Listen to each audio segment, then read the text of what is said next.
Welcome to the GSMC Car Podcast, the show that takes you on a journey through the automotive world.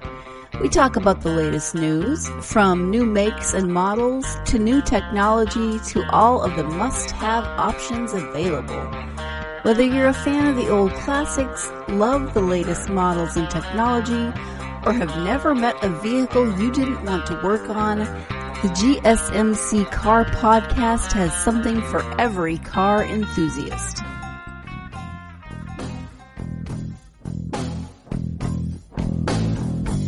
All right. Welcome, and thank you for tuning into the GSMC Car Podcast, brought to you by the GSMC Podcast Network. I'm your host, Ty Adranis, and I will be guiding you on this journey through things automotive for the next, 60 minutes or so. So, what do we have on today's show? Today, I'm going to be talking a lot about the Corvette C8. That's right, 2020's Motor Trend Car of the Year. But first, let's talk a little bit about some automotive news. So we've got the Chevy Bolt, which is a new EV, and I don't mean the Volt, I mean the Bolt. So imagine getting those confused, right? Because the new Bolt looks a lot like an electric smart car. And I'm sorry for all the EV people out there. My personal opinion, EVs suck, but that's just my personal opinion. But you can lease one for like $169 a month, which is like nothing. And it has a 259-mile range. So if you're just commuting around the city and you don't want to spend a ton of money on a car and you're tired of Ubers, but you want to be, socially conscious, well, looks like the Chevy Bolt will be a good option. What else do we have? We have the 2021 Ford Bronco was spotted in a 4-door version. I'm a huge fan of the original Ford Bronco, right up until O.J. Simpson. But I'm not a big fan of the new Bronco. It looks like, Ford's just trying to be Mercedes with basically something that's a giant box, and it looks like either a Nissan Cube or a giant version of it, or like a G-Wagon. It kind of looks like they're trying to have a G-Wagon. What else we have? We have the Lexus. Lexus is designing moon vehicles. You heard that right, moon vehicles, because they're planning a mission to the moon. They have a bunch of different models that they're considering. They've got this one that looks like a hamster ball with a cockpit in the middle of it, and it's supposed to just bounce around the moon. That doesn't sound too safe because the low gravity, you could end up bouncing yourself right off the moon. There is a lunar cruiser. This thing looks just like, the vehicle from the old video game Moon Patrol. It's kind of like they took a page right out of the Tesla truck design book.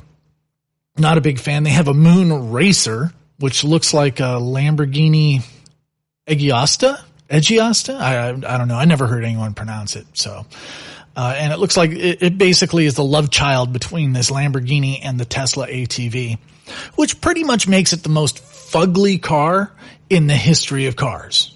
I would love to see the actual design, but that's how people are describing it straight from Lexus, is that it looks like a combination of these two things. And I'm just like, that doesn't sound like a good thing, because Lamborghini, that car, that Eggiasta or however it's pronounced, it looks like something that is out of Speed Racer, except not in a good way. Not in a good way at all. There is also, and get this, a zero gravity motorcycle that they're doing. You heard that right. Zero gravity motorcycle. And, I guess that it has propulsion that makes it stick down to the ground more. I don't know if they're planning on building roads on the moon or what. Why do you need a racer for the moon? It's gotta be just a PR stunt. It really does. Okay, so what else do we have in the news? We have 500,000. You heard that right. That's 500,000 Teslas are being investigated for unexplained acceleration by the NTSB. This is the 2016 through 2019 Model X, so that's their SUV, and the 2018 and 2019 Model 3. So if you own either of those cars, go get them checked out.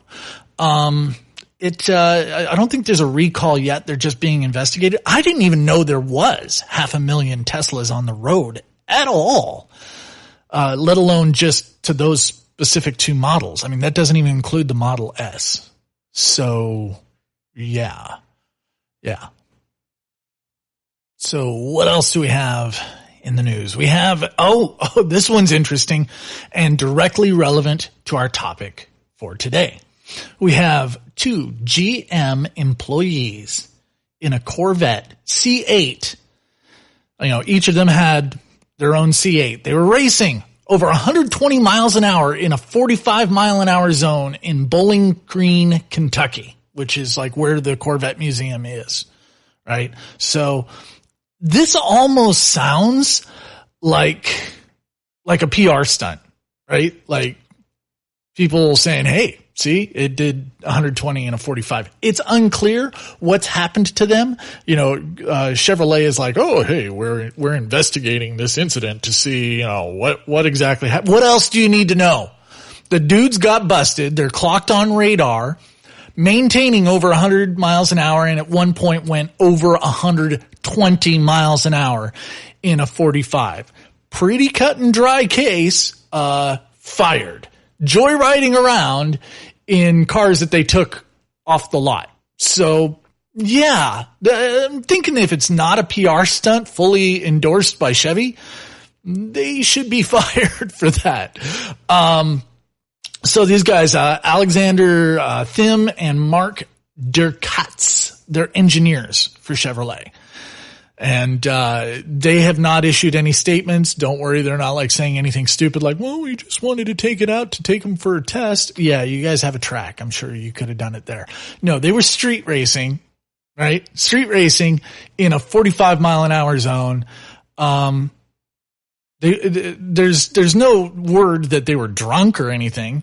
So it's unclear as to why their judgment was so impaired that these 2 engineers decided to take out 2 Corvette C8s onto the roads of Bowling Green and race them in a 45 mile an hour zone. So that's not even like the freeway. Okay. 45 mile an hour zone. That's like, faster version of downtown, maybe some residential thoroughfares that are taking you from one suburb to the other. I don't know. I don't know exactly where it was.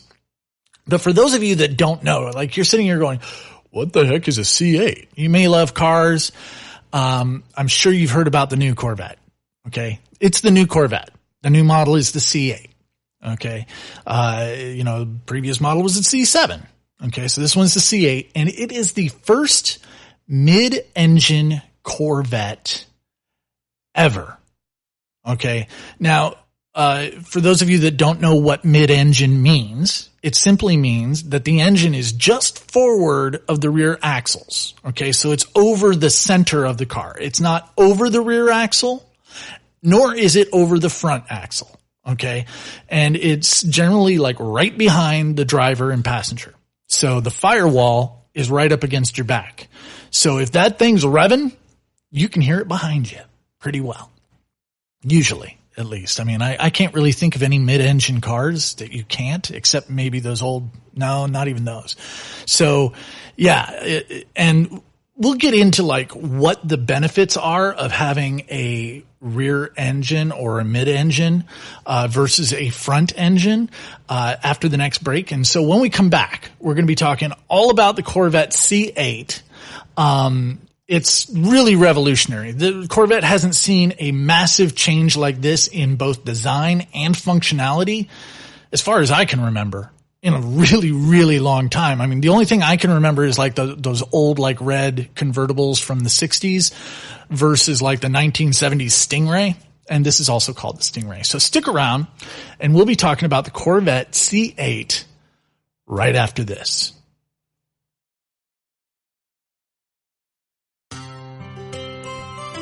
Are you a business owner? Someone interested in the latest news that might affect your business? Then check out the GSMC Business News Podcast, a show dedicated to keeping you up to date on all things concerning business, technology, and the stock market. Get a head start on the day as we keep you updated on the latest goings-on Wall Street, money, jobs, and technology. The GSMC Business News Podcast has you covered.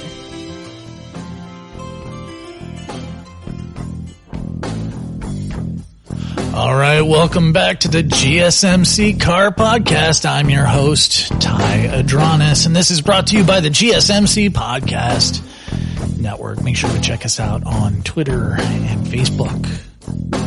It would really help our ratings. Okay, so the Corvette C8. First of all, what's the advantage to a mid-engine car? Like, why would Corvette take that massive engine out of the front and stick it behind the driver and passenger? Well, there's a lot of advantages to a mid-engine car. They all fall under the category of stability. Okay. So you're distributing the weight more evenly, but you're actually, because it's behind the driver and passenger and just forward of the rear suspension, you're actually moving a lot of the weight distribution to the rear wheels. Okay. And that really helps for, say, acceleration, because the harder you're pushing down on those rear wheels, the more traction you're going to get. So especially off the line, it's going to really help. You're not going to end up with a whole lot of spin out like you would with a front engine rear wheel drive car, like the old Vets. It also gives you a smoother ride. It helps with traction control. Traction control is a hell of a lot more effective with a mid-engine car. So all of these things translate to, hey, you've got a race car. That's what a Corvette is. It is a race car. All right. Street legal race car. That's what it is. So you've got a race car. Why not give it as much stability as possible? This is one of the reasons why Lambos and Ferraris are mid-engine cars. Also that the Audi that Iron Man drives. Don't ask me to memorize every model. I'm sure that all the car buffs out there are like, dude, you can't remember what? Yeah. You try doing a podcast. Okay. Until then, whatever. Anyway, what else is different about the Corvette C8? Like, what does it look different? Yeah, it looks very different. It looks very European. Okay. In fact, if you look at pictures of the red one from the front right quarter panel point of view, it looks like a Ferrari. It doesn't look like an American car. If you remove the badges, you look at it without having ever seen one, and you look at it from the front right quarter panel or front left quarter panel point of view, it looks like a freaking Ferrari, not like a Corvette. Okay. So it's got a stubbier nose, because it doesn't have to fit that massive engine. And the engine goes behind, the driver and passenger. But here's the really, really, really, really weird part. The back end, if you look at it from like straight from the back, it looks like a Camaro. It doesn't look like a Corvette anymore. Now I know they got rid of the round taillights, with the circles in them, or even the square ones that were outlines. For the C7, they have like these L-shaped lights in the square actually, and they kind of maintain that in this, but they also do the same thing with the Camaro. And the back end, it looks like a Camaro to me. It does not look like a Corvette. I can't stand the back end. It looks awful. Okay. Yeah. In my notes, it says, and I quote, looks like they pulled an and then F it. Like all the designers just stopped trying on the back end. It looks awful. But does it still sound like a Corvette? Does it? Let's take a quick listen and see. So these are a few clips that are all taken from different angles. This is from the back. This is it outside. So that first one was it indoors, right? This is it just idling. Sounds like a Corvette to me. Sounds like, their standard throaty V8 Corvette, guy with, gold chains and chest hair sitting in the driver's seat and sunglasses. I don't know. That's just what I think of because that's what my ex-brother-in-law looked like, and he drove a Corvette. So this is from the front left quarter panel. And this is the base model. This is the LT1. Okay, this isn't like the... Last time. Okay.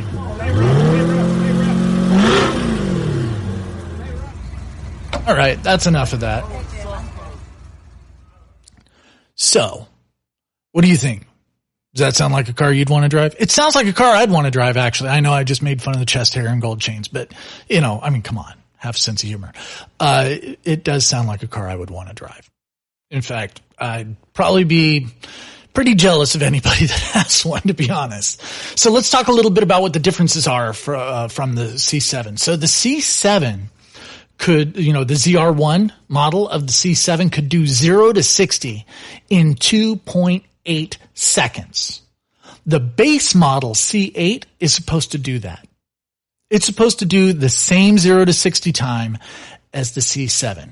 So the base model, the LT1 as they're calling it, has 495 horsepower and 470 foot-pounds of torque. The LT2 has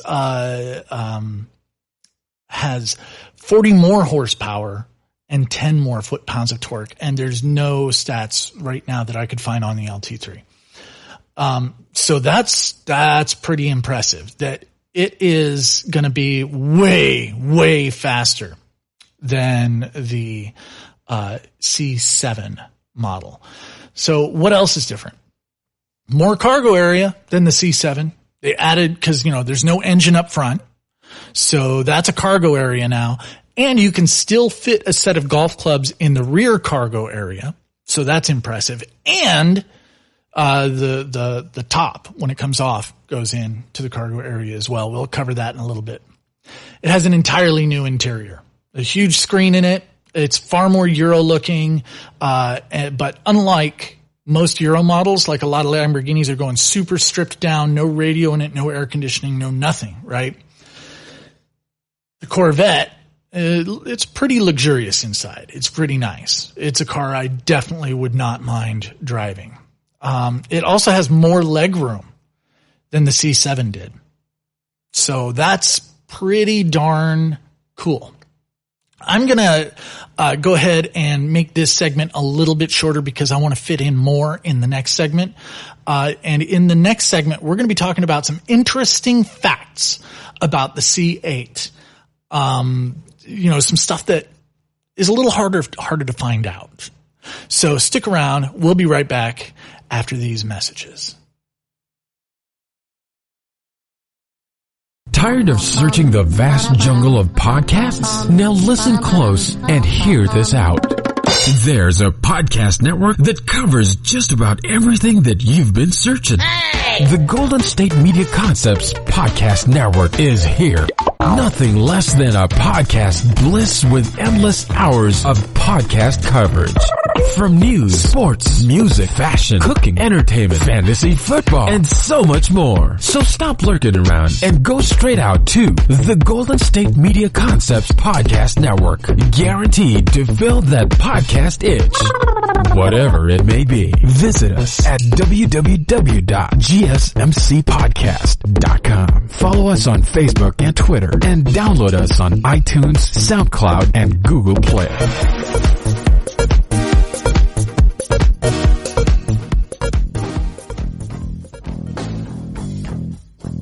All right, welcome back to the GSMC Car Podcast. I'm your host, Ty Adranis, and this is brought to you by the GSMC Podcast Network. And today we're talking about the Corvette C8. C8. Yeah, the C8. It's really, really interesting. It's had a little bit of delay in coming out because they were, Chevrolet was negotiating a new contract with United Auto Workers, and so it got kind of put on hold for a little while there. But it's out. It's finally coming out. 2020 model is, I guess the rumor is that it's completely sold out. And I want to clarify something. I didn't get this more legroom thing from Stats Online or anything like that. Buddy of mine, hey Brad, if you're listening, buddy of mine has a C7, and he loves his car, by the way. I mean, like, he might love it a little too much. But he did say that he sat in a C8 and it does have more legroom. So I haven't had a chance to personally check it out. So everything I'm saying to you is based on stats and internet research and talking to people that have been around it and stuff. So I just wanted to clarify that. He says it has more legroom. So, let's get back into the interesting facts having to do with the Corvette C8. So the specs say it has 495 horsepower, right? But Motor Trend did a dyno test on it, and it had, now this is the LT1. This is the base model, mind you. Okay. It had 650 horsepower. That's 550 pounds, or I'm sorry, that's over 150 horsepower. That's 155 horsepower, more than the specs say. We'll get into why in just a second. It also had 550 pounds of torque, which is way more than the specs say. So why the discrepancy? And by the way, Z06 or the ZR1, for the C7, I think that it specs out around 700 horsepower. So it's not much less than the top models of the previous model. Wow. That's a lot of models. I guess you'll get a lot of models driving around in a Corvette. Anyway, the SAE tested at 495 because their test generates a lot more heat in the engine compartment. So instead of like the standard dyno test like Motor Trend ran, where they just kind of take it straight up to red line and all the way back down, and they tested it in 5th and 6th gear. So they tested it both ways and they got the 650. It's because the engine stays cooler when you do it that way. The way that SAE does it, that's the Society of Auto Engineers, the way that SAE does it, they do it in like plateaus. So they take it up little by little and plateau it. So by the time it reaches red line, by the time it reaches its power band, the efficiency is way, way down from where it should be. So 495 is not what I would go with. I would go with 650. The thing has 650 horsepower. The base model. Not the ZR1, not the Z06, the base model, the LT1, 650 GD horsepower. That's pretty darn impressive. And we all know that having a Corvette is all about having the horses under the hood, or in the trunk in this case. So, what else do we have? Some other interesting facts. Sorry, I do crack my knuckles sometimes. Some other interesting facts. Unlike rumors stated, Chevy never debated having a front engine for the base model of the C8. It was always going to be a mid-engine.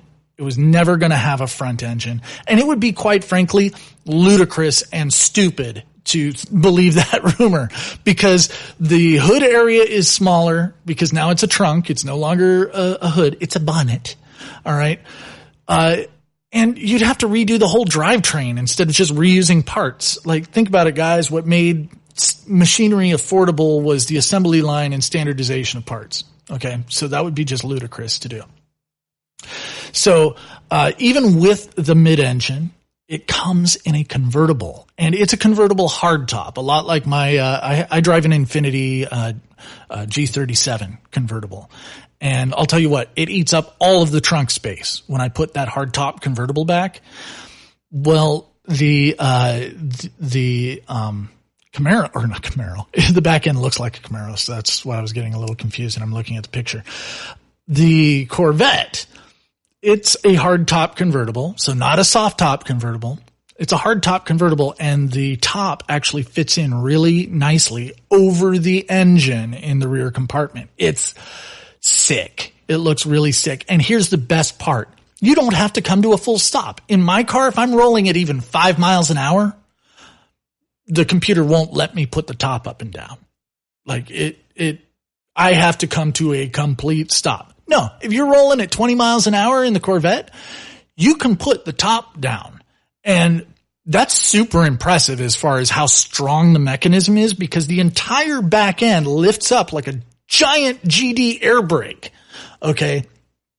And the wind should just rip that thing right off at that speed, but it doesn't. And you can put the top back at that speed. Really impressive. Really impressive.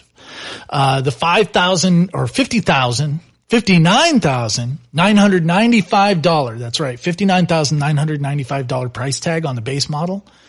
If it doesn't go up by 20 grand in 2021, Chevy could still see some real financial trouble with the Corvette line, because they're making it at a loss right now. So if you want a C8, 2020 was the year to buy. And I say was because the rumors that it's sold out. Okay.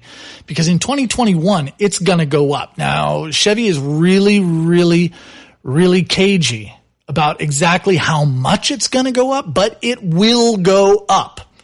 They're trying to keep it down as much as possible, because like Corvette is a Chevy brand, and anything, and I'm doing a small quote here, quote signs in the air, anything with the bow tie, the Chevy logo, you expect to have an element of affordability.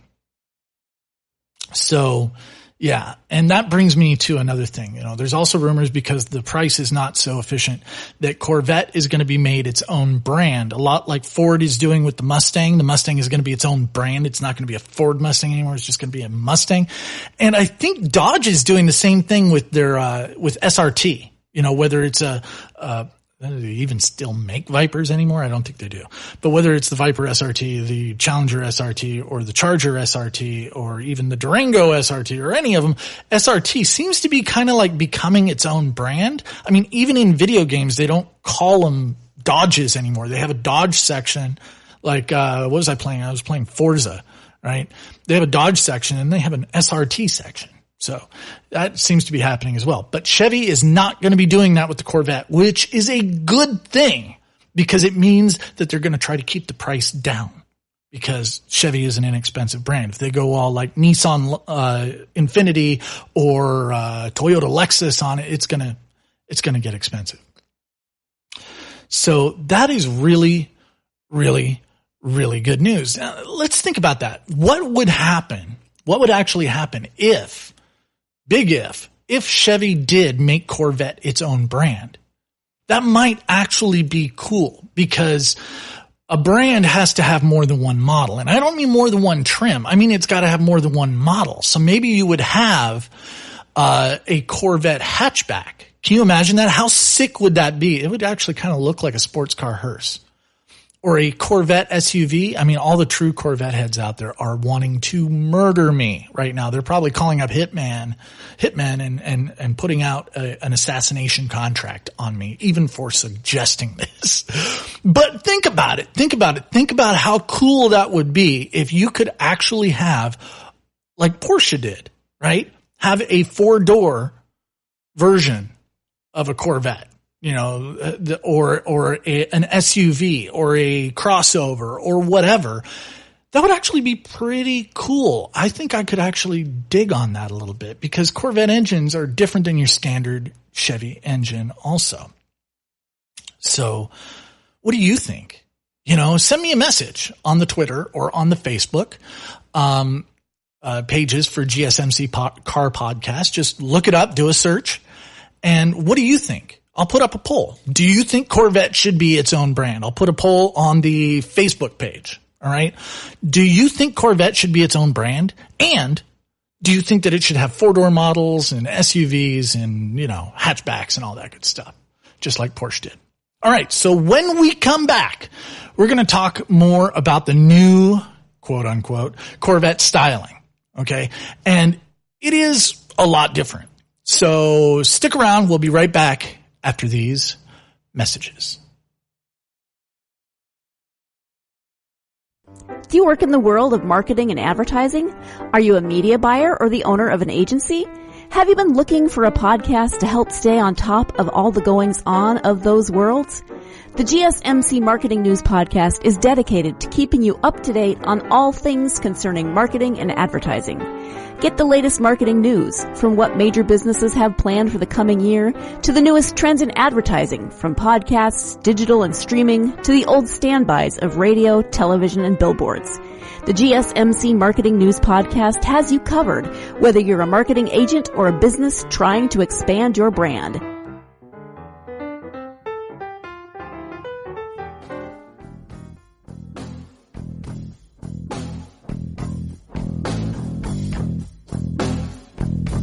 All right, welcome back to the GSMC Car Podcast, brought to you by the GSMC Podcast Network. I'm your host, Ty Adranis, and today we are talking about the brand spanking new Corvette C8 for 2020. It is a beautiful car. It is a very beautiful car. Other than that back end, jeez, General Motors, Chevrolet, Corvette engineers, stop it with the Camaro back end already. 2021 better not have that Camaro back end. It better not. GM, if you are listening, there is not a Corvette enthusiast I've talked to that doesn't say, yeah, you know what, you're right. It's that back end is kind of not good. That's the best you get. That's the biggest compliment you get on the back end. And like, even if you're talking about the ZR1 or the Z06, like the vents in the back. Okay. So this is part of the new styling. They added vents to the rear end. So it still looks like a Camaro, but now it looks like a Camaro with vents back there. So it's not quite as bad, but it's awful. It's awful. Nobody wants to spend, $60,000 to $90,000 on a car that from the back, it looks very, very much, so much so that it could possibly be mistaken for a $20,000 to $40,000 car. Nobody wants that. Okay. Ever. Okay. So just to recap, we are talking about the Corvette, C8. Brand new for 2020. Rumors say it's all sold out. And in this segment, we're talking about the styling, which is one of the reasons I'm hammering on that back end so much. It is awful. Stop it with that. Have some originality. Okay. Speaking of which, so it's got these side vents right behind the doors. Okay. And obviously a mid or rear engine car needs to have either vents on the sides or vents over the roof to suck in air, especially if, it's a performance car, right? So it's going to be super thirsty for oxygen. But these side vents, I'm really digging them because they're kind of like a combination between the Ferrari Testarossa, although it doesn't have all those veins in the side vents, and the Ferrari F40. I mean, they really stole a lot, and I do mean it. I mean it. They stole a lot of their design concepts for this C8 from Ferrari. For instance, you don't just have those side vents, and they are huge, by the way. They're not as big as like an F40, but they're pretty darn big. So they're huge. They suck in a lot of air. But the front end, seriously reminds me of a Ferrari 488 Spider. Right down to the creases on the hood. It looks a lot like a Ferrari 488 Spider. If you looked up for 5 seconds and then looked away, you'd be like, oh, I just saw a Ferrari. Okay. You'd have to look at it and kind of squint your eyes and be like, oh, wait, no, that's got a Corvette emblem on it. And it's a little different, but it looks a lot like a 488 Spider, right down to those creases in the hood.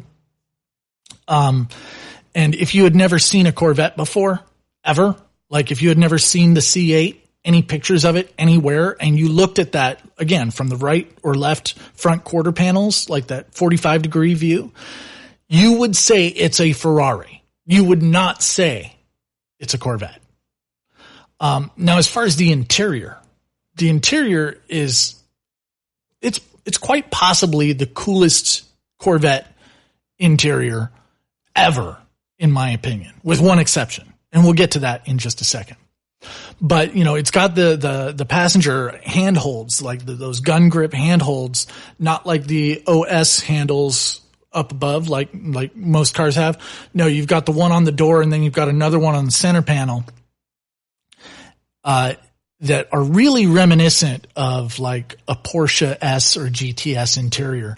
And it really, really reminds me of the handholds that pilots have in the Navy. I was in the Navy, right? I served on an aircraft carrier. So pilots have these like handholds, and usually they're either up above on the cockpit or they're down below. These are like the ones that are down below so that when the catapult launches them, their hands don't like hit the controls and do funky stuff and make the plane crash, right? So they lock it in like afterburner and lock the elevators up a little bit, and they hold these handholds. It looks a lot like that. It's really, really, really super cool. And the entire interior, you know, especially on the driver's side, looks a lot like a cockpit. You know, everything's up at like elbow level. There's no, you know, dips down or anything. It's just like it sweeps you. It surrounds you. It looks absolutely beautiful. And maybe it's a little bit of an illusion. I'm not sure, but to me, based on all the pictures I've seen of it, it looks like the passenger side, like the leg area is a little bit narrower, you know, horizontally. So you can't sit with your legs spread wide open like you could, say, in the driver's side. I'm going to have to check that out and get back to you guys. But yeah, it reminds me a lot of a fighter jet. I mean, an enormous amount of a fighter jet. One thing that really turns me off about the interior is the square steering wheel.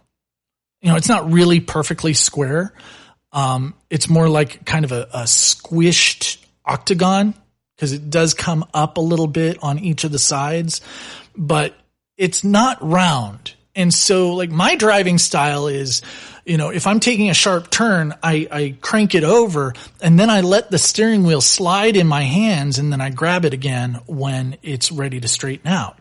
That's my driving style. I know a lot of people that drive like that. You could not do that with this because it's a square steering wheel. It's not round. So although it looks cooler, functionally to me, it's kind of awful. You know, I mean, it does look cooler. It's got that cool red stripe right at the top, sort of like the, you know, Logitech racing steering wheel for video games. It does look a lot more modern. You know, the center area of the steering wheel, it looks a lot more modern than the C7's steering wheel. But I am not a fan of that square steering wheel. It honestly bugs the heck out of me. So it has a 8-inch touch screen in it. You know, so not as large as like a Tesla Model S or something, you know, which is like ridiculously big. You know, it looks like you're driving around with a, you know, giant iPad in the car, but, like it's pretty cool. The nice big 8-inch screen, you know, like my car, my G37, I think it's got like a 6-inch screen in it. And I think that's even a little small. You have other Chevys like, and Dodges. I had to have my car into the body shop because somebody broke into it. And so the rental company gave me, I can't remember whether it was a Nissan Murano or a Dodge Grand Caravan. It was white, but the screen on it was dinky. Like, how do you even see it for backing up? I could not hang with that whatsoever. And the interior, the seats look beautiful. Everything looks super modern, super luxurious. I am a huge, huge fan of everything inside of that Corvette C8, except for that steering wheel. There's always like a but with this C8 Corvette. Like, I love the design, but that back end. I love the interior, but that square steering wheel. I love it, but that's going to be the theme, for my opinion, of the Corvette C8. Okay, so when we come back from this break, we're going to be talking a lot about the trim differences between the LT1, the LT2, and the LT3. So stick around. We will be right back after these messages.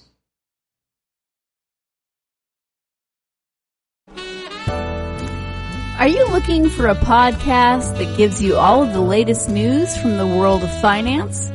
Then check out the GSMC Financial News Podcast. We'll delve into the ups and downs of the stock market, changes in the economy, and news from the world of real estate and technology. From breaking news on the New York Stock Exchange, NASDAQ, or the overseas market, to updates on the bond market. If there's money to be made, we'll cover it on the GSMC Financial News Podcast.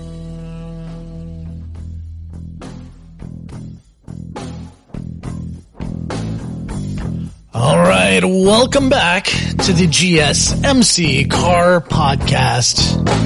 My name is Ty Adranis, and I am your host through this journey through all things Corvette C8.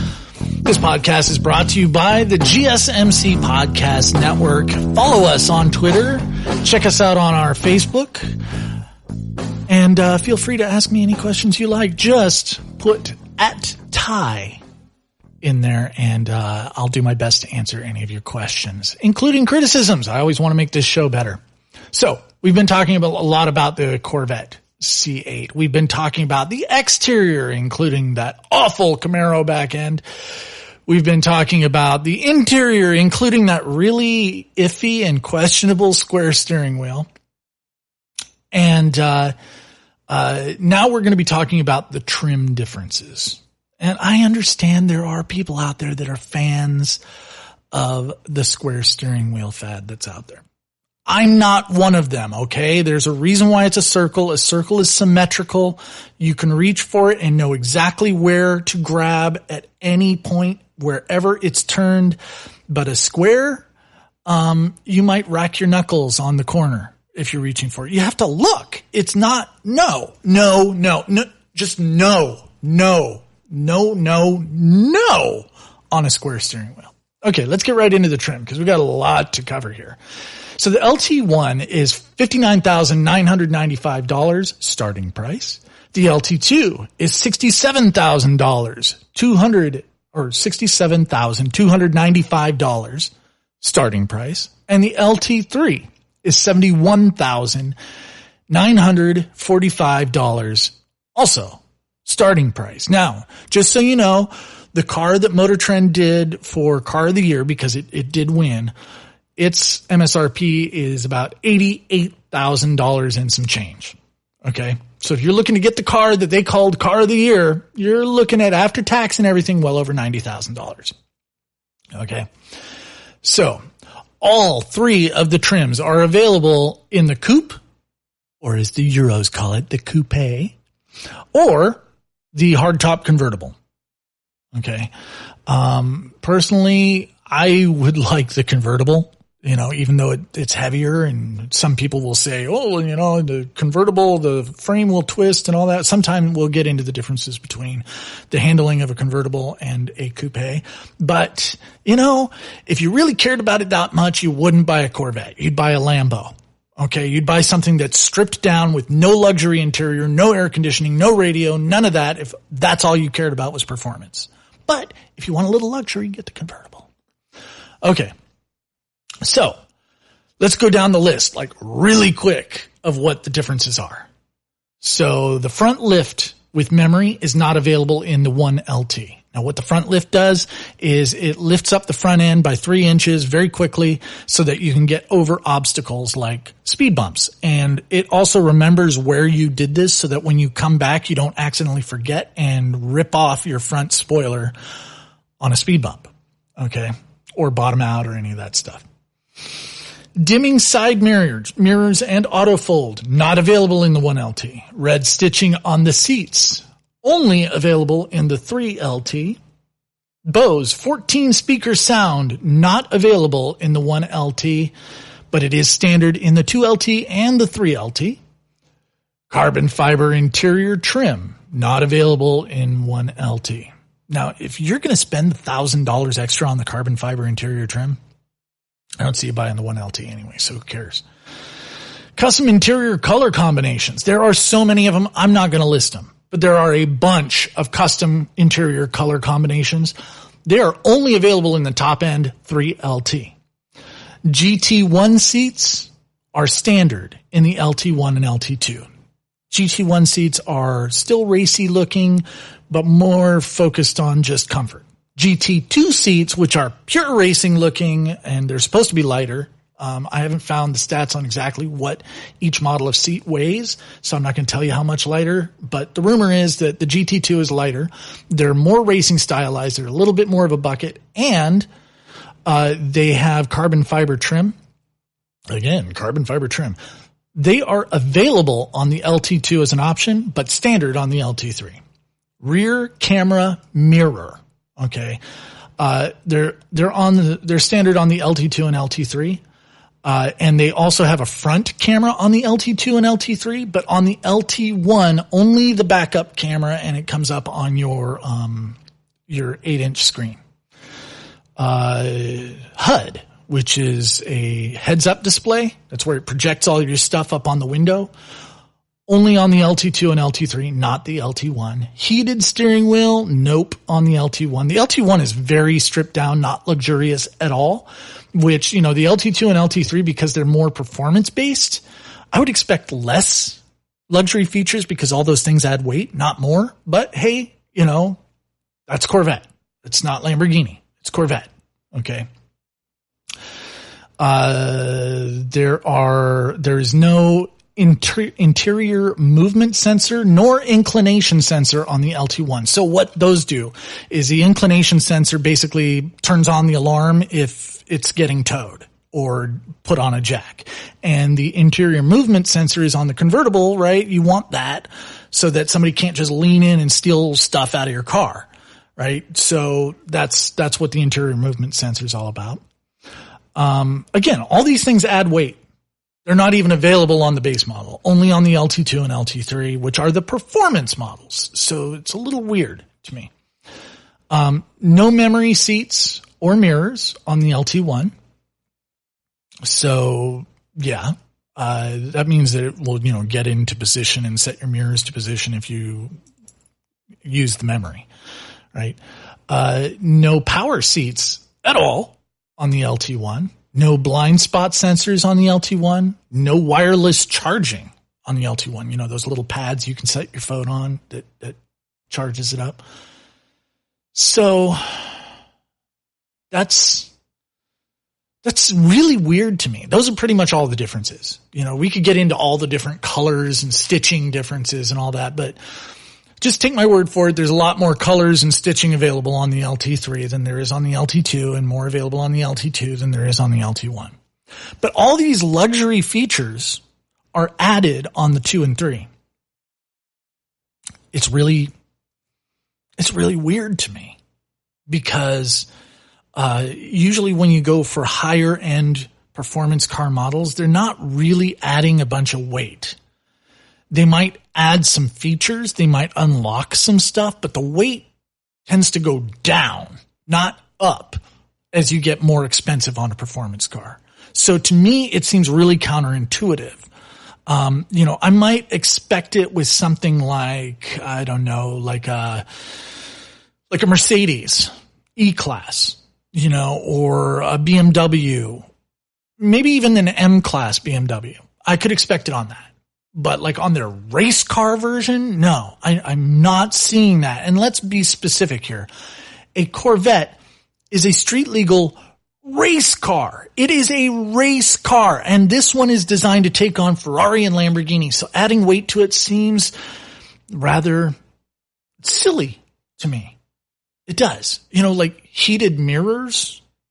Dude, if you're driving a Corvette in ice, you are an idiot. It is official. You're not very smart. Okay. Go buy the Cadillac version, like the CTS-V, because that's pretty much a Corvette, right? Go buy that if you're going to drive around, and needing luxury. But the Corvette is a performance machine. Stop with all the crazy add-ons. Okay. That's just my opinion. Again, Corvette people are probably going to put out a hit on me after this show. So when we come back, we're going to talk a little bit about the do's and the don'ts of the Corvette. And we're going to wrap up the show, recover a few things about the C8. Overall, I'm pretty impressed with it. Again, I love it, but So we'll be right back after these messages.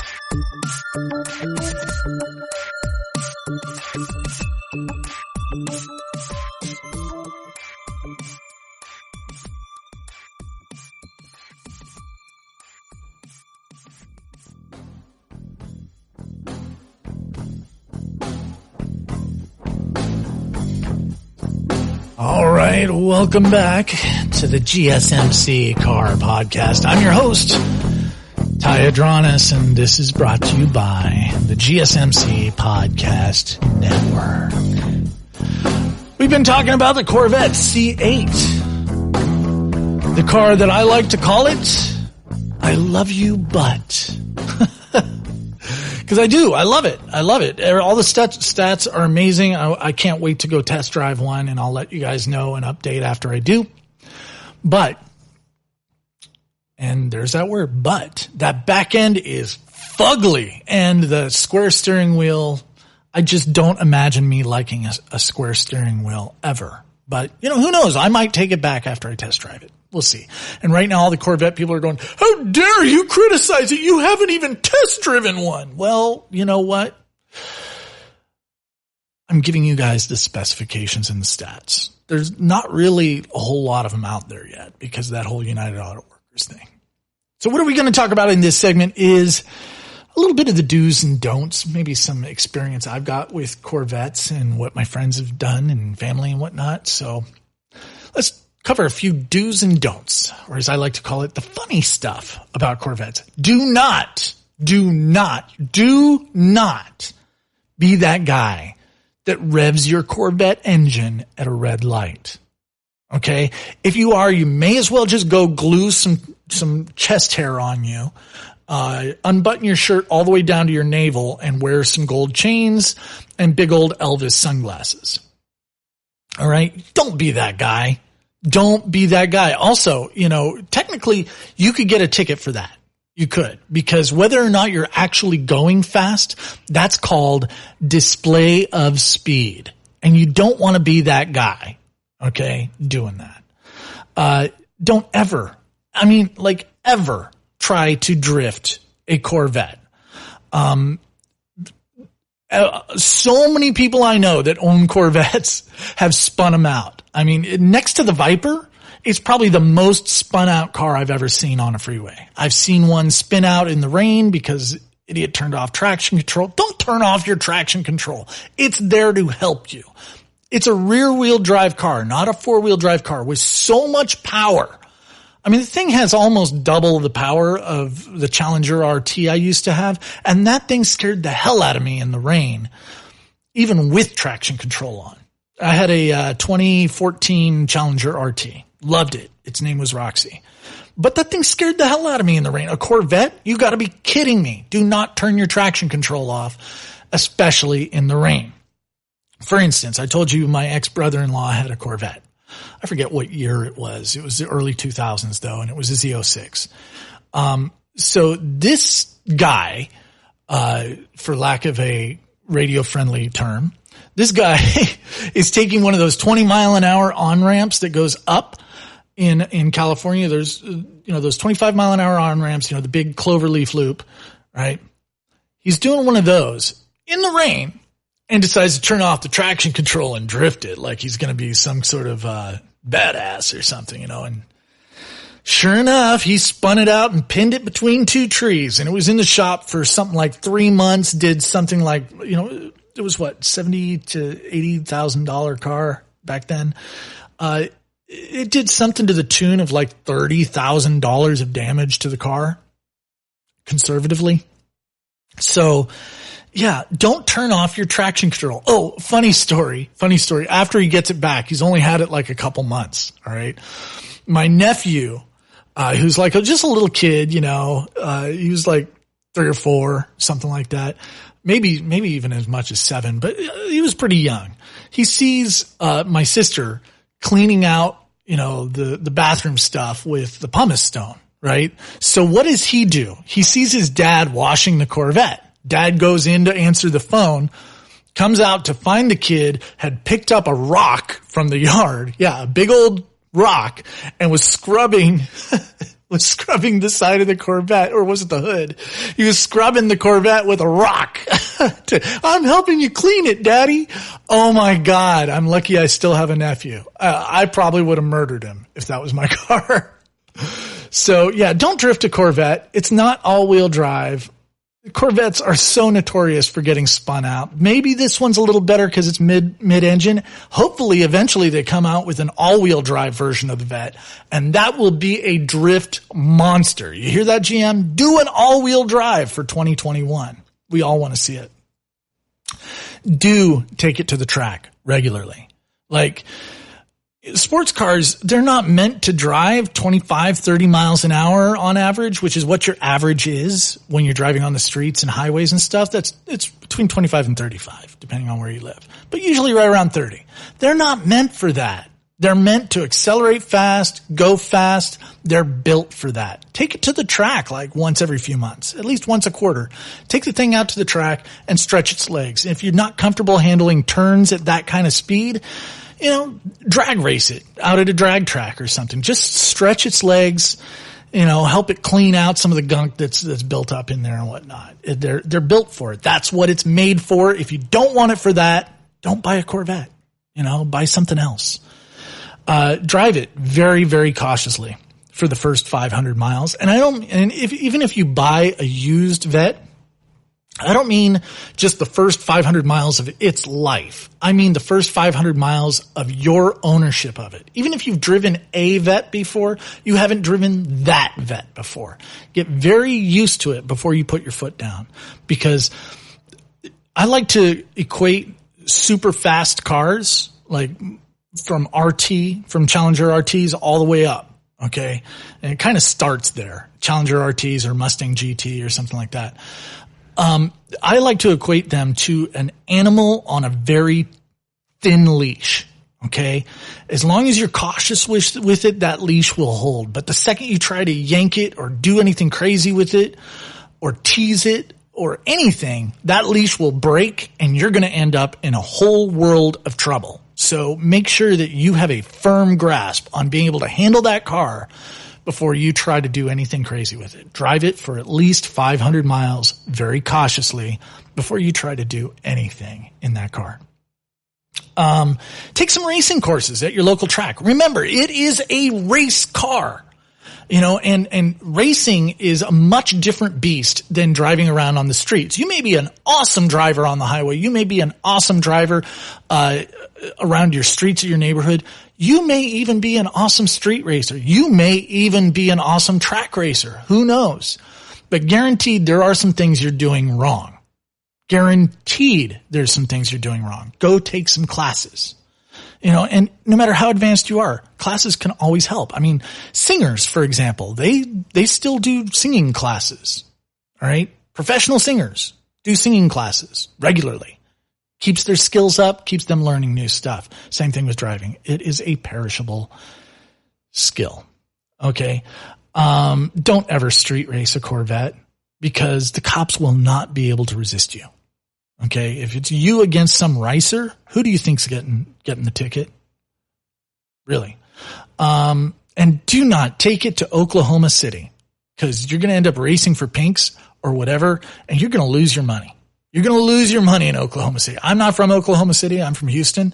There's a big rivalry. But in Oklahoma City, there are so many like sleeper cars, like the farm truck. You've probably seen it on, street racers or whatever.